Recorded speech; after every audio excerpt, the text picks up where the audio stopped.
하나님은 살아계십니다. 하나님을 기대합니다. 하나님은 하실 수 있는 줄 믿습니다. 지난 금요일에 목회자들 모임이 있어서 여러 목사님들이 함께 모여서 이야기를 했습니다. 그 중에 목사님 가운데 한 분은 성결교회 목사님이셨고, 또 한 분은 아버지가 성결교회 목사님이세요. 그런데 순복음 신학을 하셨어요. 그리고 장로교 신학을 또 해서 장로교 목사님이 되신 그러한 목사님이셨습니다. 함께 모여서 기도에 대해서, 그리고 구원에 대해서, 성화에 대한 그런 이야기를 이제 나누게 되었는데, 아버지가 성결교회 목사님이셨던 목사님은 그런 이야기를 하시더라고요. 자기는 청년 때까지 구원에 확신이 없었대요. 늘 고민을 했대요. 무슨 고민을 했냐면, 난 언제나 구원을 받을까라는 고민이었어요. 왜냐하면 성결교회는 성결을 강조하거든요. 성결교회가 성결을 강조하다가 보니까 늘 회개해야 된다, 성결해야 된다, 그래야 구원받는다. 자기 아버지 설교를 늘 들으면서 늘 회개하고 자기를 깨끗하게 하려고 하는데도 자기는 늘 고민이, 난 언제나 구원을 받나, 그 생각을 늘 하고 있었대요. 그런데 나중에 깨달은 게, 아니, 구원받는 게 이렇게 쉬운데, 예수를 믿으면 구원을 받는데 우리 아버지는 도대체 왜 이렇게 어렵게 가르치셨나, 자기는 그 생각이 들더래요. 그래서 지금은 장로교회 목사님이 되셨어요. 장로교회 목사님을 하시는데, 천안에 계시는 성결교회 목사님은 그런 이야기를 하셔요. 자기는 성결교회 목사인데 나는 칼빈주의자다. 그래서 나는 칼빈주의자라 장로교가 구원에 확신이 있는 것이 너무 좋다는 거예요. 성결교회에서 늘 사람들을 가르치다 보니까 자칫 성결교회가 펠라기우스주의, 행함으로 구원받는 것처럼 이렇게 넘어가는 것은 아닌가라는 우려심이 있다는 거예요. 그런데 장로교의 약점은 구원에 확신이 있는 반면에 성화되려고 노력을 안 하는 것 같다. 그렇습니다. 맞아요. 원래 교회 흐름이 그렇습니다. 교회 흐름이 오순절 성령 운동을 막 해서 가슴이 뜨거워지잖아요.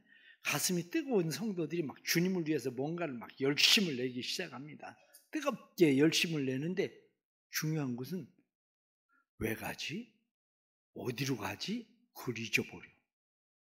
열정만 생겨서 마치 시동을 걸어놓으면 막 가는 것처럼 열심히는 하는데 뭐가 없어. 그러면 어떻게 합니까? 다시 말씀을 집어넣어야 돼요. 그래서 말씀을 막 집어넣기 시작하면 하나님의 말씀이 들어오면서 문제가 또 생겨. 가슴이 식어. 그러니 말씀이 커지면 가슴이 식고, 가슴이 커지면 말씀이 없어지고.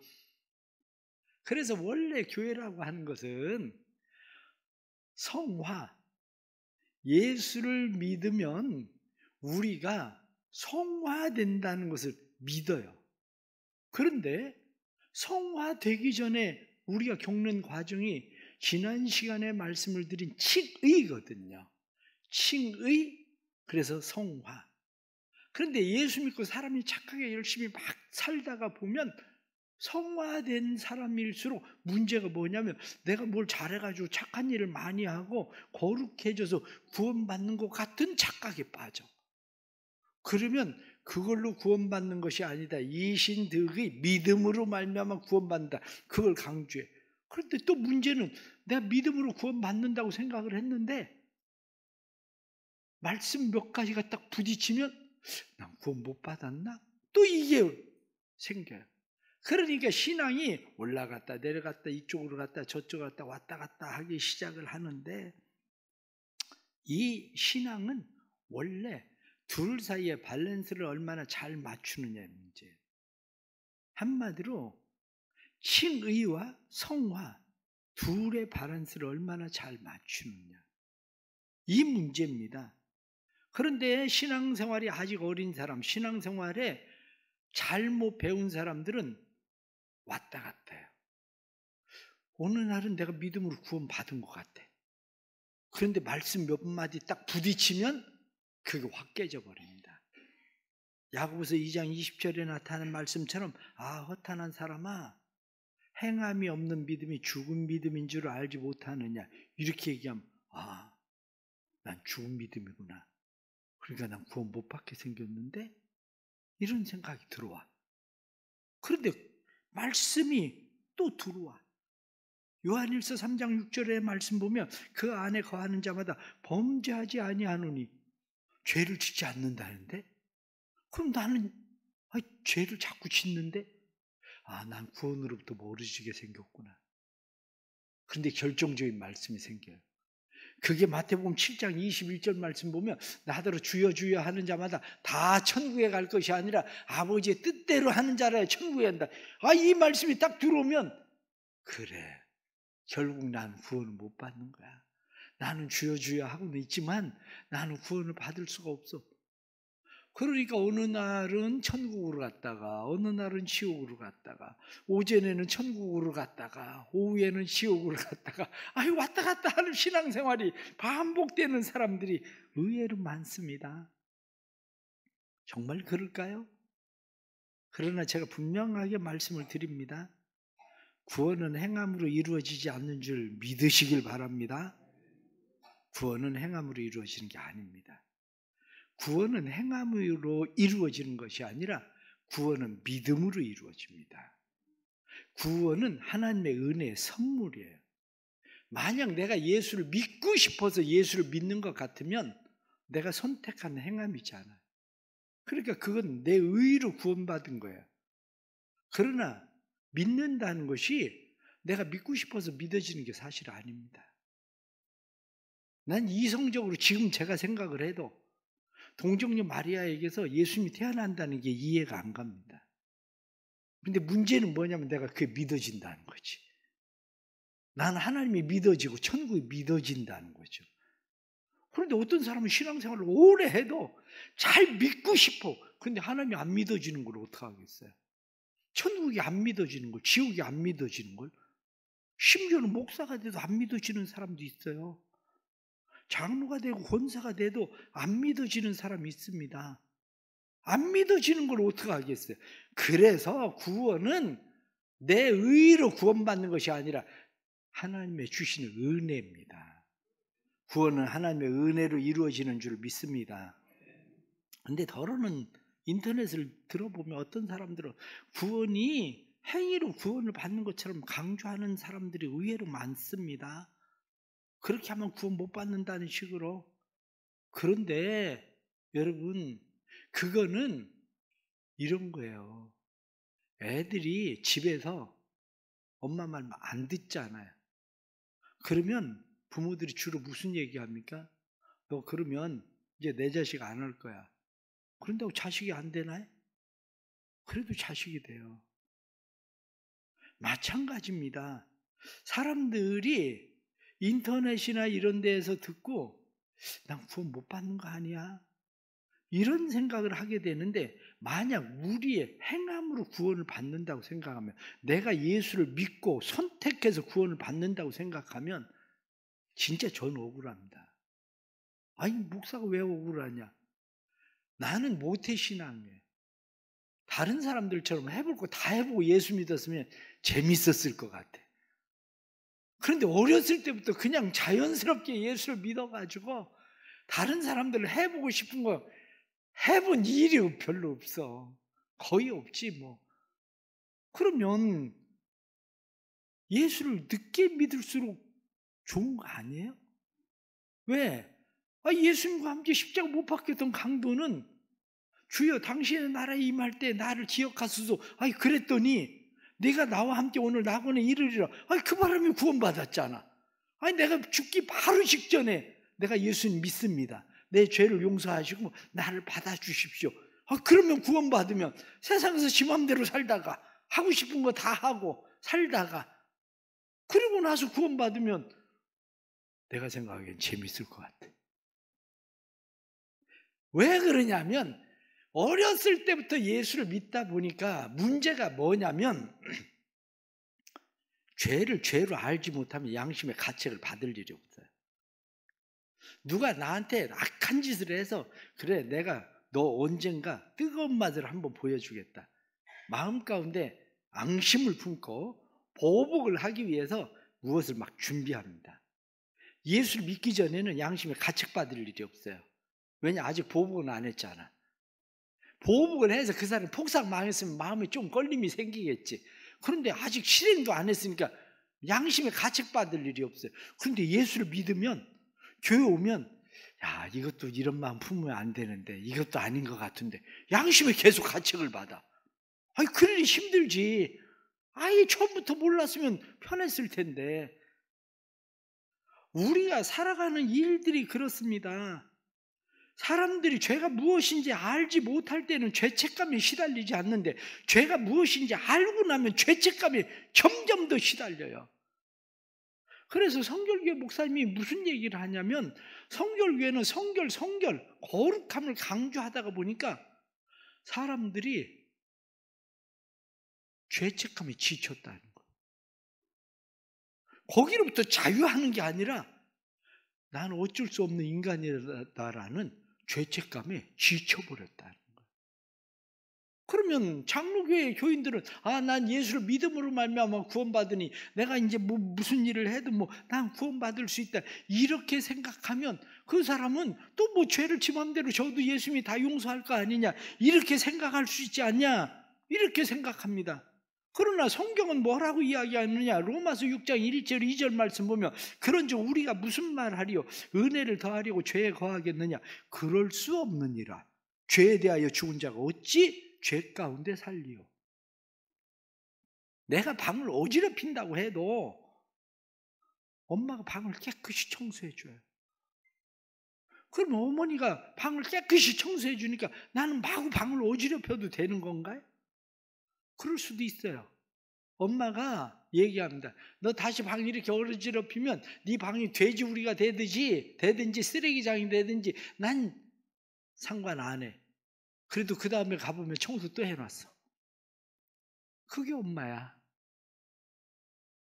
우리가 죄를 짓는다고 해서 주님의 십자가의 보혈의 능력이 죄를 사하지 못하는 게 아니에요. 우리의 죄를 사합니다. 그러나 하나 더 생각을 해보면 아이가 그래서 방을 막 어지럽히고 막 계속 그래요. 그러면 그 아이는 어떤 아이일까? 간단합니다. 아직도 정말 어린아이라 뭐가 뭔지를 모르든지 또 하나는 바보든지 둘 중에 하나요. 아주 어린애든지 바보든지 마찬가지예요. 애들이 엄마 말귀를 조금 알아듣기 시작하면 자기 책상이 막 지저분하고 어지럽혀져 있다가도 엄마 들어오는 소리 나면 막 책상을 정리하기 시작합니다. 왜 그럴까요? 그러면 안 되는 줄 아니까. 엄마가 안 치워줘서가 아니라 그러면 안 되는 줄 아니까 정리하는 겁니다. 신앙생활도 마찬가지입니다. 내가 바보가 아닌 한 신앙은 성숙해져 갈수록 신앙생활은 성화가 되는 겁니다. 신앙은 내가 의롭게 된 사람이라는 사실이 인정되면 인정될수록 성화가 될 수밖에 없습니다. 그것이 우리는 사람들이 돈을 버는 것을 보십시오. 어떤 사람이 돈을 어렵게 힘들게 돈을 벌어요. 그 사람은 돈 함부로 쓰지 않습니다. 그런데 돈을 쉽게 번 사람들은 돈을 함부로 써요. 내가 받은 은혜가 값비싼 은혜인지 값싼 은혜인지는 내가 어떻게 사는지를 보면 알아요. 내가 어떻게 사는지를 보면 난 진짜 값싼 은혜를 받았구나. 나는 예수 그때 십자가와 바꾼 값비싼 은혜를 받았구나. 그걸 아는 거죠. 그렇기 때문에 내가 은혜를 낭비하는 사람인지 아니면 은혜를 몰라서 그러는 사람인지 그것은 우리의 삶의 모습을 보면 압니다. 다시 말씀을 드리면 성화는 내적 구원이 칭의가 밖으로 드러나는 표가 성화예요. 내 안에 칭의가 분명해지면 칭의가 밖으로 드러나는데 그게 성화로 드러나는 겁니다. 한의원에 가보십시오. 한의원에 가면 한의사들은 사람 얼굴을 보고 그 사람을 진찰합니다. 왜냐하면 위가 안 좋은 사람은 늘 얼굴을 편안하게 하고 싶어도 편해지질 않아요. 위가 유인상을 쓰고 있으니까 얼굴도 인상을 쓴다고요. 속이 불편하니까 얼굴이 불편해져요, 계속. 제가 한의원에 갔더니 의사가 저보고 그러더라고요. 제 이 미간 여기가 주름이 짚어요. 근데 한의사가 나보고 하는 얘기가 간이 안 좋아서 그렇대. 난 기도하느라고 막 인상 써서 그런 줄 알았는데 한의사는 나보고 간이 안 좋아서 그렇대. 누가 맞는지 나도 잘 모르겠는데 아무튼 무슨 얘기냐? 우리의 속이 밖으로 표현되는 거죠. 내가 진짜 칭의, 의롭다 인정받은 사람인지 아닌지 오늘 성경 말씀은 우리에게 그것을 무엇라고 말씀합니까? 우리가 흔들리지 않는 나라를 받았은즉. 흔들리지 않는 나라가 뭡니까? 하나님의 나라. 영원한 하나님의 나라를 받았으니 은혜를 받자.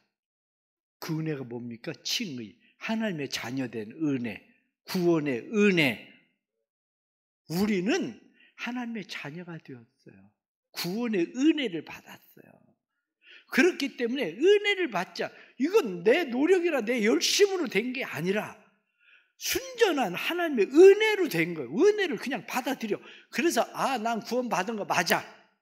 나 목사님, 난 1년 동안 코로나 때 난 3년 동안 교회 안 나왔는데 괜찮아. 구원받는 데는 지장 없어. 그럼 목사님 교회 안 나와도 되는 건가요? 그건 알아서 해.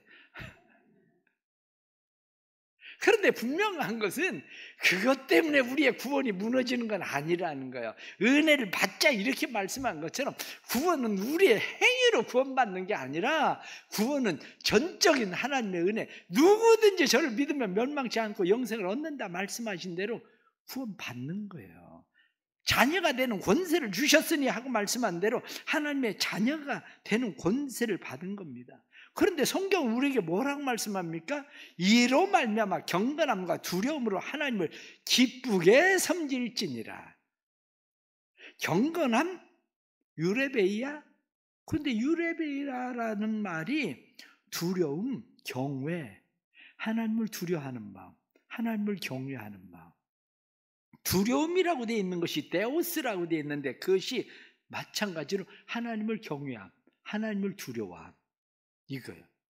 그런데 내가 하나님을 경외함으로 하나님을 두려워함으로 하나님을 섬기지만 하나님을 두려워함으로 경외함으로 억지로 할 수 없이 섬기는 게 아니라 성경은 하나님을 기쁘시게 섬길지니라 이렇게 말씀하는 거예요. 하나님을 기쁘시게 섬긴다. 유아레스토스, 이 말은 기꺼이 받을 만하다. 기쁘시게 하는 방법으로, 하나님을 기쁘시게 하는 방법으로 섬겨라. 하나님이 기쁘시게 받을 만하게 섬겨라. 이렇게 돼 있는 거죠. 다시 말하면 엄마가 밖에 나갔다 들어왔어요. 들어와서 보니까 애가 자기 방을 깨끗이 청소해놨어. 엄마가 보고 깜짝 놀랐어. 아니 우리 딸 웬일이야? 우리 아들 웬일이야? 웬일로 이렇게 방을 깨끗이 청소해놨어? 철들었네. 철들었네. 그 얘기가 뭐냐면 성화됐네 그 얘기요. 하나님이 우리를 볼 때 아니 웬일이야? 네가 이렇게 깨끗하게 거룩함으로 네가 성결하게 나를 이렇게 기쁘게 섬겨 웬일이야? 철들었네. 성화됐네. 사랑하는 성도 여러분, 하나님의 은혜로 성화되는 줄 믿으시기를 바랍니다. 그래서 하나님의 은혜로 성화되어진 사람들은 그 은혜로 성화되어졌기 때문에 하나님의 은혜 안에 늘 머물게 됩니다. 성결교회에서도 구원에 대해서 인정합니다. 믿음으로 구원받는 걸. 그래서 사실은 성결교회 기본 교리 중에 제1 은혜가 있고 제2 은혜가 있어요. 제1 은혜는 사람이 믿음으로 말미암아 구원받는다. 그게 제1 은혜예요. 제2 은혜는 진도에 가면 문중경 전도사님 순교 기념관이 있어요. 거기에 가면 제2 은혜가 나오는데, 거기에 나오는 제2 은혜는 거듭난 사람이라면, 하나님의 자녀된 사람이라면 2차적인 은혜, 성령의 충만함으로 성화된다. 그러니까 우리가 성화되는 것은 2차적인 은혜, 성령의 충만으로 성화되는 거다. 그렇게 얘기한다고요. 저는 일리가 있다고 생각을 합니다. 왜냐하면 칼빈도 그렇게 이야기하거든요. 칼빈이 하나님 앞에서 한번 의롭다함을 받은 성도는 자신의 선행의 공로로 상급받는 것이 아니라 영원한 중보자의 그분의 죽으심으로 죄 씻음, 물음, 속죄, 그리고 종국적으로는 우리의 모든 불법을 완전한 순종으로 실행하심으로 구원받는다. 그러므로 하나님께서는 모든 의로 오직 믿음을 의로 정하셨다. 믿음의 의는 행위에서 나온 것이 아니므로 자랑할 것이 없다. 구원의 서정에 있어서 칭의와 성화, 영화의 사이에는 시간상 전후가 있으니 각각 과정에서 성도의 거룩함이 요구되지만, 오직 이는 이전의 은혜가 이후의 은혜의 원인이 될 뿐이다. 무슨 얘기냐면, 이전의 은혜, 칭의라고 하는 은혜가 성화라고 하는 은혜, 거기에 머물게 하고, 성화라고 하는 은혜가 영화라고 하는 은혜에 머물게 한다. 그런 얘기예요. 이전의 은혜가 지금의 은혜에 나아가도록 하는 일이 된다. 그래서 칼빈은 그것을 좀 더 이야기할 때 칼빈은 무엇라고 이야기하느냐? 성화 없는 믿음이 가능한가? 믿음으로 의롭다함을 받는 그들이 믿음의 실제로 구원을 받는 것인가? 그러면서 포도나무 가지가 포도나무에 붙어 있기만 하면 그 가지는 저절로 과실을 맺는 것처럼, 예수께 접붙임을 받아 믿음으로 의롭다함을 받은 성도는 필연적으로 열매가 맺게 되는 것이 성화다. 예수 그리스도에게 붙어 있으면, 포도나무 가지가 포도나무에 붙어 있으면 자연적으로 열매를 맺는 것처럼, 내가 진짜 예수 그리스도에게 붙어 있으면 성화라는 열매를 맺게 된다는 겁니다. 그래서 우리가 살아가는 일들 속에서 이 칼빈은 무엇라고 이야기를 하느냐면, 성화를 온전히 이루는 것, 그것이 뭐냐? 이렇게 이야기할 때에 우리가 성화라고 하는 것이, 만약에 인생의 성화가 이루어지지 않고 있다고 느껴진다면 우리는 칭의부터 다시 점검해야 한다. 하나님의 의롭다함을 얻은 그 사람들은 하나님이 그 자녀들을 포기하지 않으시니 거룩하게 빚어져 가기를 원하시기 때문에, 결국 우리가 성화의 삶을 살지 못하더라도 성령님은 우리를 고아처럼 버려두지 않으시고 한 걸음 한 걸음 인도해 주신다. 그러므로 예수님을 진정으로 믿는다면 성화의 과정에서 탈락될 수는 없다. 조금 더딜 뿐이다. 하나님은 자신의 자녀를 절대로 버려두지 않고 함께 하신다. 그러므로 성화조차도 내 노력으로 이루어지는 것이 아니라 하나님의 이끄심에 있다. 하나님의 이끄심에 순종하면 우리의 삶의 성화가 지속적으로 이루어지지만, 하나님의 이끄심에 순종하지 않으면 우리의 성화는 그냥 머무는 거야. 엄마가 아무리 방 좀 깨끗이 해라, 이거 네 방 아니냐, 네 방 좀 깨끗이 해라, 깨끗이 해라, 아무리 얘기를 해도 잔소리를 해도 아이가 들은 채만 차면 그 방은 지저분해질 거예요. 그런데 엄마의 말귀를 알아들으면 아이가 이렇게 하면 안 되겠다, 그리고 방을 깨끗이 하기 시작하면 그럼 깨끗해지는 거예요. 그런데 그것을 이끄시는 분이 누구냐? 성화로 이끄시는 분은 성령님이시라는 거예요. 왜 우리에게 성령이 필요합니까? 성령이 필요한 이유는 성령의 역사가 우리 가운데 일어날 때에 우리는 진정한 성화가 이루어지기 때문입니다. 그래서 성경은 우리에게 말씀하고 있는 것이 무엇을 말씀하고 있습니까? 디도서 2장 11절부터 14절 말씀 보면 모든 사람에게 구원을 주시는 하나님의 은혜가 나타나 우리를 양육하시되 경건하지 않은 것과 세상 정욕을 다 버리고 신중함과 의로움과 경건함으로 이 세상을 살고 복스러운 소망과 우리의 크신 하나님 구주 예수 그리스도의 영광이 나타나심을 기다리게 하시나니 그가 우리를 대신하여 자신을 주심은 모든 불법에서 우리를 속량하시고 우리를 깨끗하게 하사 선한 일을 열심히 하는 자기 백성이 되게 하려 하심이라. 우리를 구원하신 은혜가 어디 있습니까? 세상의 정욕은 버리고 경건하지 않은 것은 버리고 우리를 깨끗하게 해서 선한 일에 열심을 내는 하나님의 백성이 되게 하려고 구원하셨다. 이렇게 말씀하는 거죠. 우리 사랑하는 성도들의 삶에 이 구원의 은혜가 임하기를 축복합니다. 칭의만이 아니라 성화의 구원의 은혜. 이 성화의 구원의 은혜라고 말하는 것은 결국 칭의는 우리의 행위가 아닌 하나님의 값없는 은혜로 이루어진다. 그리고 하나님께 의롭다함을 받은 사람은 그것을 행함으로 증명한다. 행위가 우리를 구원하는 것은 아니지만 구원의 근거가 행위라는 사실이다.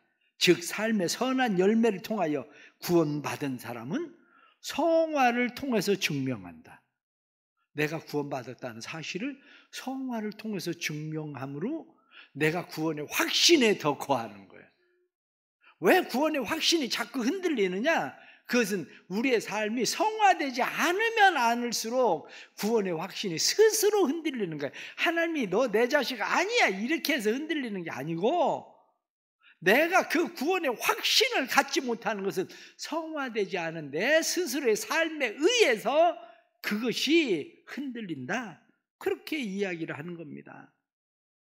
우리 사랑하는 성도들의 삶에 하나님의 이 은혜가 회복되기를 축복합니다. 성화 안 됐기 때문에 구원 못 받는 게 아니고 성화가 안 됐기 때문에 구원의 확신이 흔들리는 겁니다.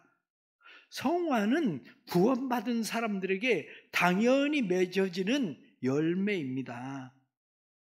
라스베가스에 도박을 하러 온 사람이 그 지역의 교회에 전화를 했습니다. 주일 예배 시간이 알고 싶어서 전화를 했다는 거예요. 그 전화를 받은 목사님이 깜짝 놀랐습니다.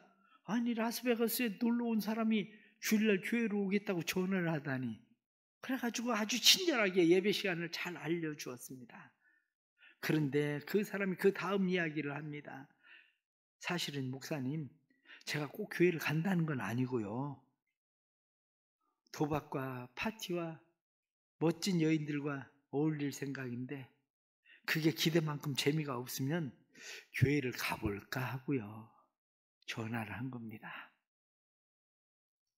여러분, 하나님이 은혜를 베푼 취지가 그거겠습니까? 아니면 하나님의 은혜가 우리의 불순종을 부추길 수 있습니까?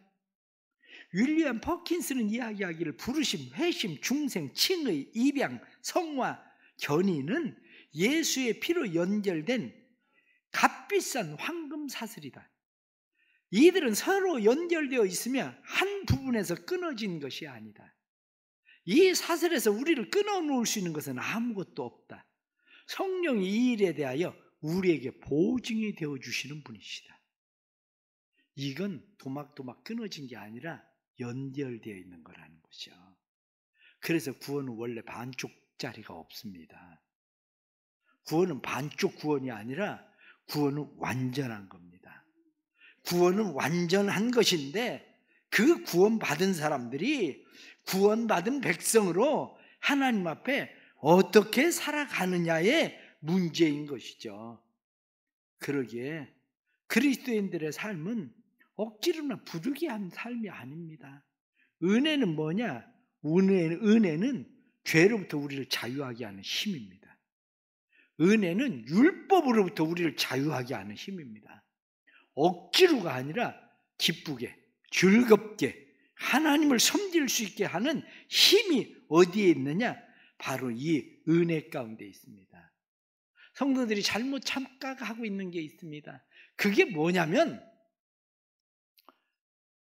구원받는 길이 좁고 험해서 들어가기 어렵다고 생각하는데 그렇지가 않아요. 성화의 문이 좁고 험한 거예요. 성화의 문이 힘든 거예요.